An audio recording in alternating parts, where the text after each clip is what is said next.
Ne perdons plus de temps. Les jours tirent à leur fin.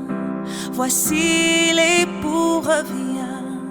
Il appelle en nous, disant: mon enfant, tu es choisi pour un temps comme celui-ci.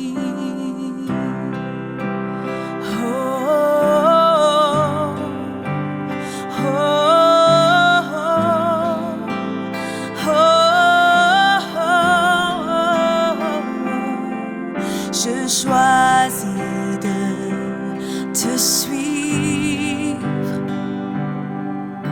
laissant tout derrière moi. Je porterai ma croix, et si je dois mourir, en toi j'aurai la vie. Ô Seigneur, voilà mon cri. Oh, oh, oh, oh.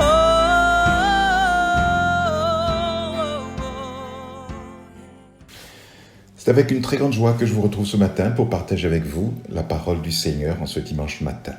Le texte que nous allons lire ensemble se trouve dans l'évangile de Jean, chapitre 15, à partir du verset 16, où il est dit ceci, c'est Jésus qui parle à ses disciples. Ce n'est pas vous qui m'avez choisi, mais moi je vous ai choisi, et je vous ai établi afin que vous alliez et que vous portiez du fruit, et que votre fruit demeure, afin que ce que vous demanderez au Père en mon nom, il vous le donne. Je désire donc m'arrêter avec vous sur cette merveilleuse parole du Seigneur à ses disciples, et bien sûr cette parole qui s'applique à chacun d'entre nous ce matin. Il dit, ce n'est pas vous qui m'avez choisi, mais moi je vous ai choisi. Tel est le thème de notre méditation. Nous ne l'avons pas choisi le premier, mais c'est lui qui nous a choisis. Alors, je peux vous poser la question, quel sentiment vous éprouvez devant une telle affirmation du Seigneur lorsqu'il dit que c'est moi qui vous ai choisi? En ce qui me concerne, c'est un honneur de pouvoir servir le Seigneur, d'être le choix divin. C'est une grâce, je vous ai choisi. Sachez que Dieu ne se trompe pas, même si parfois nous avons beaucoup de mal à accepter le choix divin sur notre personne, mais Dieu ne se trompe pas. Cette parole, elle évoque aussi ce sentiment d'une grande responsabilité qui incombe aux chrétiens. La suite du texte nous le signifie clairement d'ailleurs. Il est dit « afin que vous alliez, que vous portiez du fruit et que votre fruit demeure ». Je crois qu'il y a quelque chose de très fort dans cette affirmation divine. Nous sommes l'objet d'un choix divin.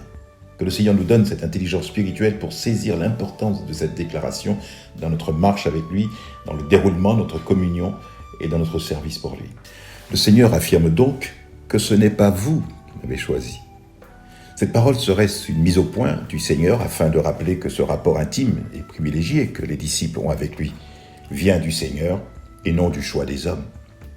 Si nous pensions que nous avions une marque particulière, une bonne œuvre, ou une tête sympathique qui a attiré l'attention du Maître et fait de nous l'objet de son choix, je crois que ce texte nous apporte un démenti sans équivoque. Dans Samuel, chapitre 16, verset 7, il est dit « L'Éternel ne considère pas ce que l'homme considère, l'homme regarde à ce qui frappe les yeux, mais l'Éternel regarde au cœur. » Ce ne sont pas les hommes qui décident en premier de suivre Jésus. C'est Jésus qui choisit ceux qui doivent le suivre. Il est dit dans Luc 6, 12, « En ce temps-là, Jésus se rendit sur la montagne pour prier, et il passa toute la nuit à prier Dieu. Quand le jour parut, il appela ses disciples, et il en choisit 12. » La première chose que Jésus fait, c'est de nous appeler. Ensuite, les hommes sont libres de le suivre ou pas. Mais personne ne peut suivre Jésus s'il n'a pas été appelé auparavant. Nous avons été sauvés parce que Dieu l'a voulu. C'est le Père qui nous a attirés vers son Fils. Dans Jean 6, 37, il est écrit « Tout ce que le Père me donne viendra à moi, et je ne mettrai point dehors celui qui vient à moi. » Nul ne peut venir à moi si le Père qui m'a envoyé ne l'attire, dit Jésus. Et il ajoute dans Jean 6, 39, « Or, la volonté de celui qui m'a envoyé, c'est que je ne perde rien de tout ce qu'il m'a donné, mais que je le ressuscite au dernier jour. La volonté de mon Père, c'est que quiconque voit le Fils et croit en lui ait la vie éternelle, et je le ressusciterai au dernier jour. » Jésus affirme donc que c'est bien lui qui nous a choisis, « Je vous ai choisis », c'est-à-dire avec notre faiblesse, nos limites, avec notre manque de charisme, de dons, montrant par là qu'il ne rejette aussi personne. Il y a un chant que nous chantons assez souvent dans l'église, lorsque nous nous retrouvions il y a 4 mois, juste avant ce confinement. Nous chantions ce chant « Pourquoi m'as-tu choisi ?» Et c'est vrai que face au choix divin, nous posons toujours la question « Mais pourquoi moi ?» C'est une bonne question qui trouve d'ailleurs sa réponse dans la bouche même de Jésus. C'est moi qui vous ai choisi. Il choisit les hommes non à cause de leur talent, mais selon ses propres critères. L'apôtre Paul dira dans 1 Corinthiens 1, 26 « Considérez, frères, que parmi vous qui avez été appelés, il n'y a ni beaucoup de sages selon la chair, ni beaucoup de puissants, ni beaucoup de nobles. Mais Dieu a choisi les choses folles du monde pour confondre les sages. Dieu a choisi les choses faibles du monde pour confondre les fortes.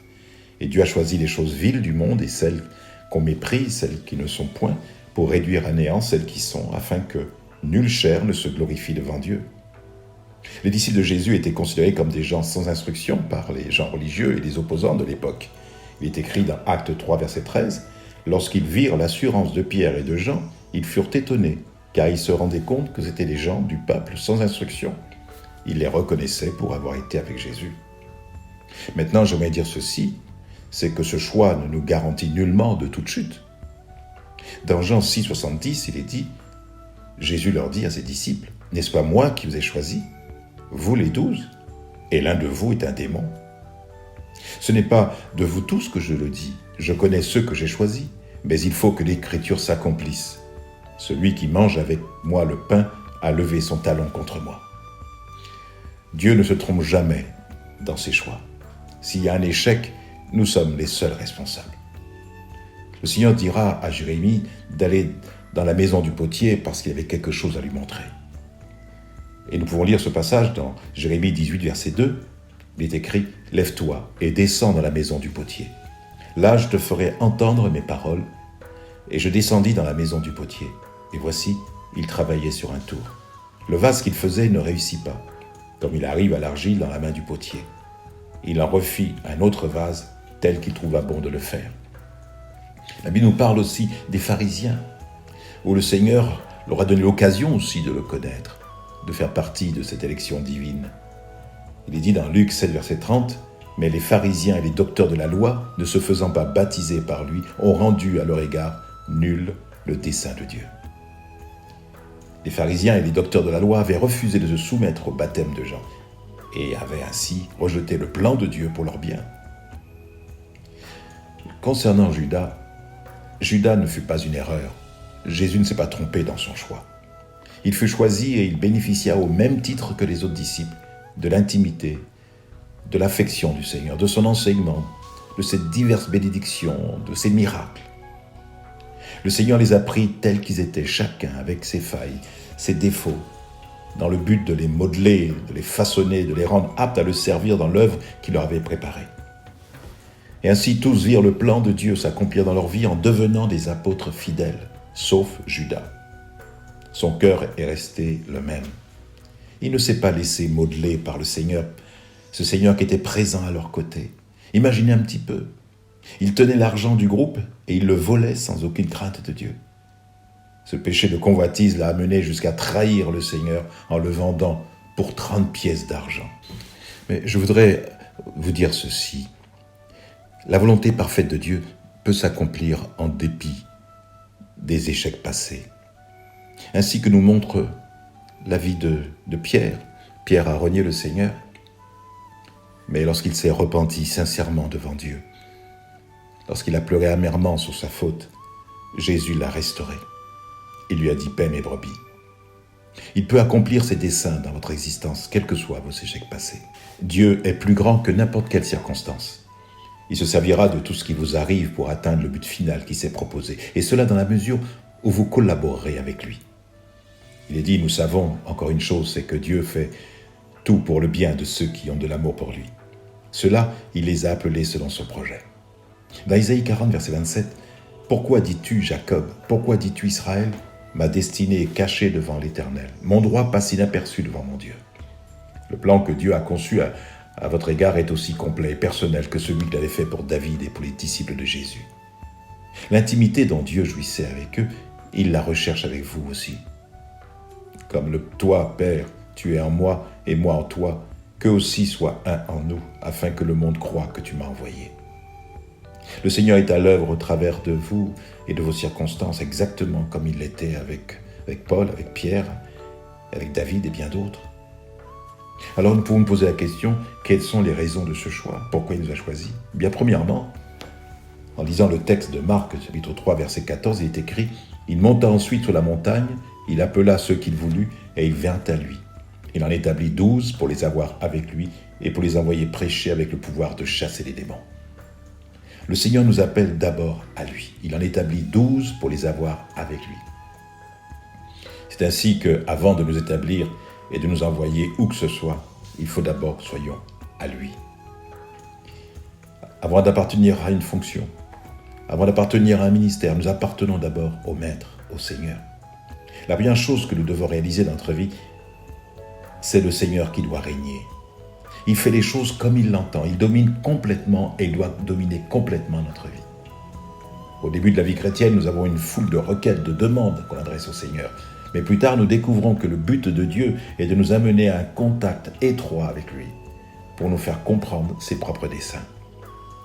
Toute la vie de Jésus, justement, était soumise à la souveraineté de son Père. Il est pour nous un exemple en cela. Voici, dit-il, je viens pour faire, ô Dieu, ta volonté. Et toute la vie de Jésus sera marquée par une seule chose, dont tout le reste découlera, une totale soumission à la volonté de Dieu.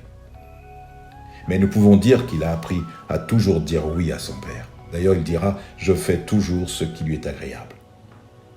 Je crois que ces années de formation des disciples de Jésus ont été surtout non pour leur enseigner comment prêcher, comment prier pour les malades, comment chasser les démons, mais de leur apprendre avant tout à développer une relation étroite avec le Seigneur. Que leur nourriture soit exclusivement de faire la volonté de celui qui les a envoyés. Je crois que le Seigneur y est parvenu lorsque nous lisons effectivement dans les Actes des Apôtres où il est écrit, où Pierre et Jean diront ceci, « Nous préférons obéir à Dieu plutôt qu'aux hommes ». Jésus les a choisis pour les avoir avec lui et ça c'était la clé de son plan. Il serait avec eux. De ce fait, il parviendrait justement à les transformer. Quand il était seul avec ses disciples, il leur expliquait tout. Il est dit, il ne leur parlait pas sans se servir de paraboles, et lorsqu'il était seul avec ses disciples, il leur expliquait tout dans Marc 4, verset 34. Ce choix divin nous impose une relation, une communion avec le Seigneur. Nous ne pourrons être transformés à l'image du Maître et de porter du fruit que si nous avons une communion réelle, constante avec lui, et comment? Dans la méditation et la prière.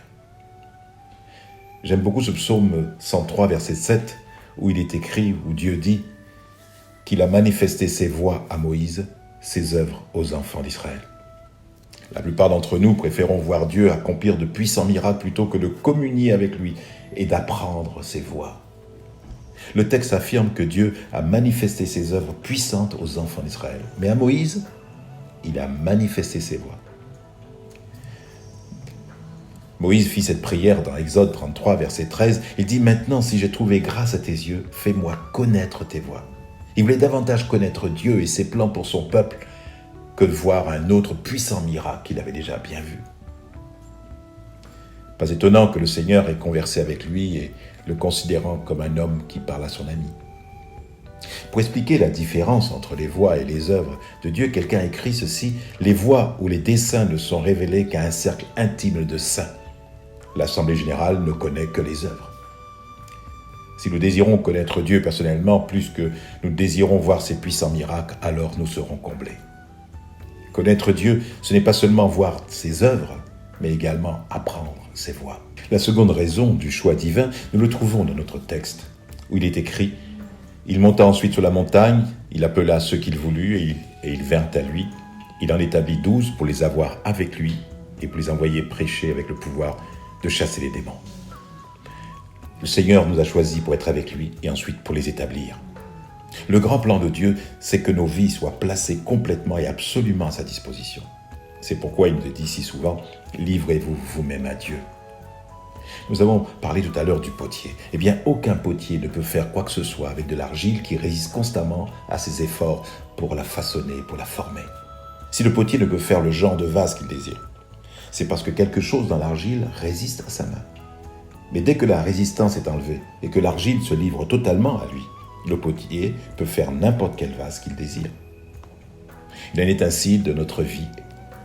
Si Dieu doit nous employer pour son honneur et pour sa gloire, si sa puissance doit demeurer sur nous, s'il doit bénir notre ministère par le nombre d'âmes, alors il faut que nos vies soient placées absolument à sa disposition.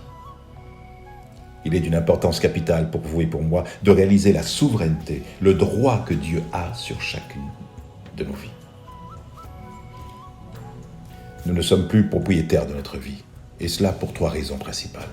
La première, parce que Dieu est notre Créateur, c'est lui qui nous a créés. Il est dit toute la terre et ce qu'elle renferme m'appartient. Deuxièmement, parce qu'il est notre Rédempteur. Il nous a rachetés, non pas avec de l'or, mais avec le sang de son Fils. Et la troisième raison pour laquelle il est propriétaire de notre vie, c'est parce que il est notre Maître et nous sommes ses disciples. Nous sommes l'objet d'un choix divin.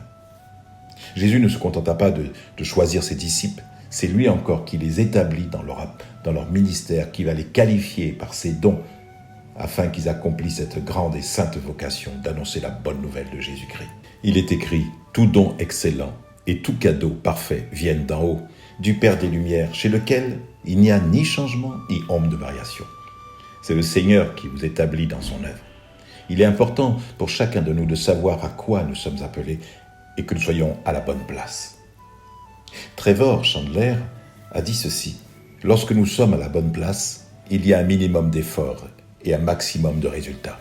Lorsque nous sommes à la mauvaise place, il y a un minimum de résultats et un maximum d'efforts. Ce qui peut engendrer des frustrations et des découragements si nous ne sommes pas à la bonne place. » Dieu a préparé des œuvres. Il a préparé des desseins précis pour qu'ils soient accomplis. Car nous sommes son ouvrage, nous avons été créés en Jésus-Christ pour des œuvres bonnes que Dieu a préparées d'avance afin que nous les pratiquions. Dieu avait un plan pour Moïse. Ce n'est pas à la faveur d'un concours de circonstances que Moïse est devenu la providence divine pour la libération de son peuple. Non, ce n'est pas par accident, mais par le choix délibéré de Dieu. Moïse fut l'objet d'un plan établi avant sa naissance. En plus de l'affection d'un père et d'une mère pour son fils, qui était menacé de mort, eh bien, ses parents reçurent une conviction profonde qu'il y avait sur sa vie la marque de Dieu. Dieu avait également un plan pour Jérémie. Dans le livre de Jérémie, chapitre 1er, verset 5, Dieu se révèle à lui en lui disant « Avant de te former dans le ventre de ta mère, je te connaissais. Avant ta naissance, je t'ai choisi pour me servir. J'ai fait de toi mon porte-parole auprès des peuples. » Donc Dieu avait préparé des plans avant même sa naissance. Et il fait de même pour toi, et il te connaît. Dieu avait un plan aussi pour Paul. Paul le dira, il en était pleinement conscient lorsqu'il écrivait aux chrétiens de Galate, en chapitre 1er, verset 15, « Mais lorsqu'il plut à celui qui m'avait mis à part dès le sein de ma mère et qui m'a appelé par sa grâce, de révéler en moi son Fils, afin que je l'annonçasse parmi les païens. » Si l'œuvre de Dieu put s'accomplir dans la vie de Paul, elle peut aussi se faire chez tous ceux qui veulent bien se soumettre à la volonté de Dieu.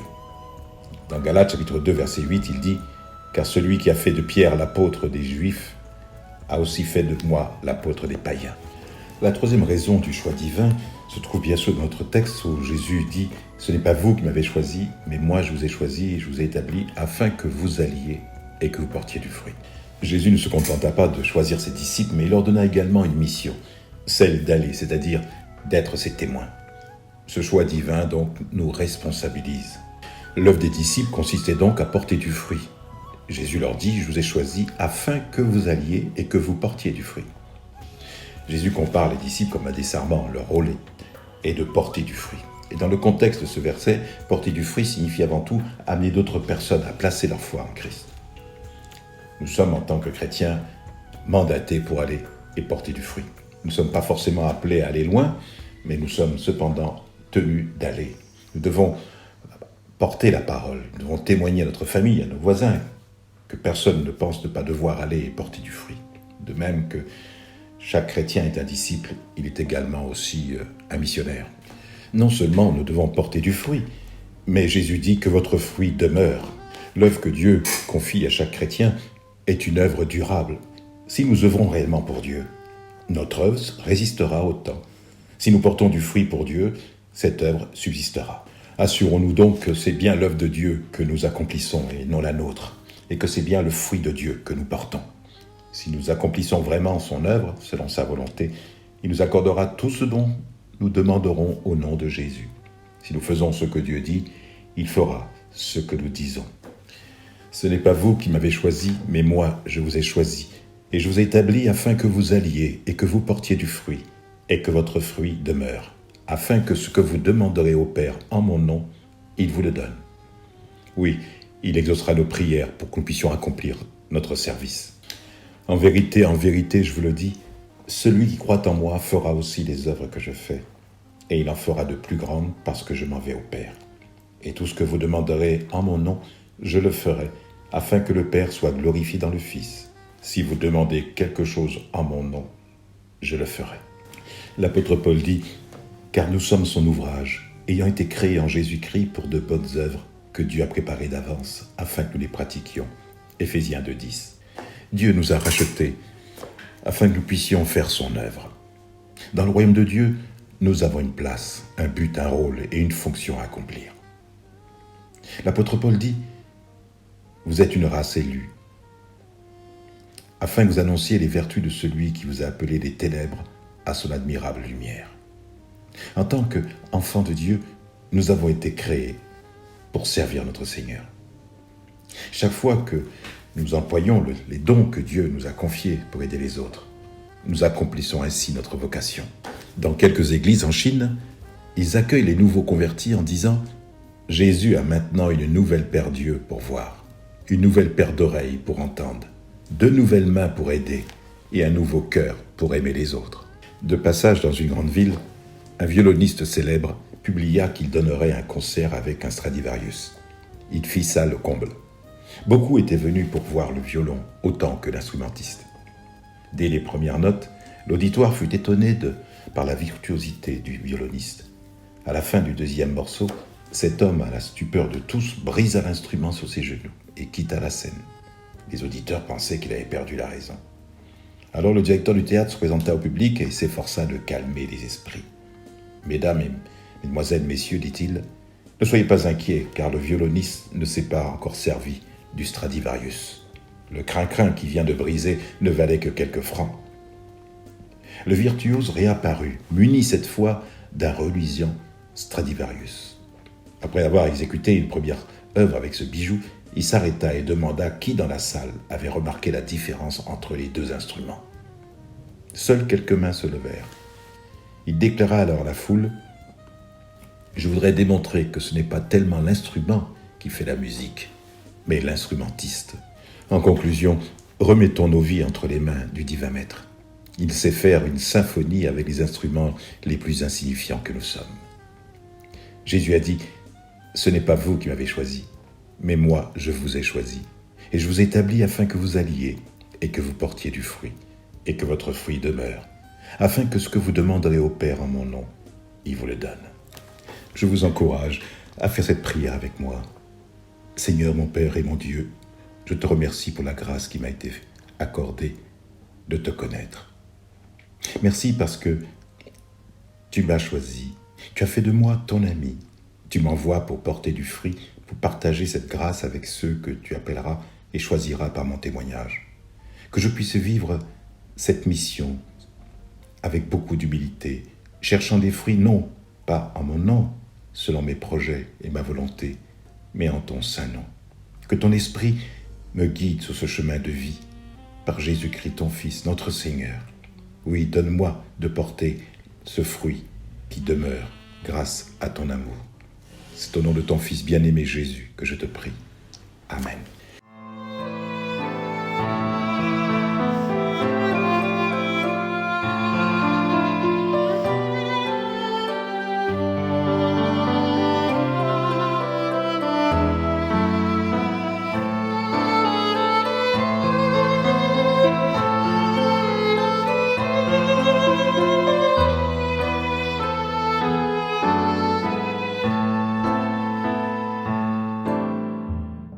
Comme vous le savez, la situation du Covid-19 dans notre pays est toujours aussi préoccupante. Il n'est donc pas sans intérêt de rappeler à chacun de bien respecter les mesures pour vous protéger, mais aussi protéger les autres en respectant scrupuleusement les gestes barrières.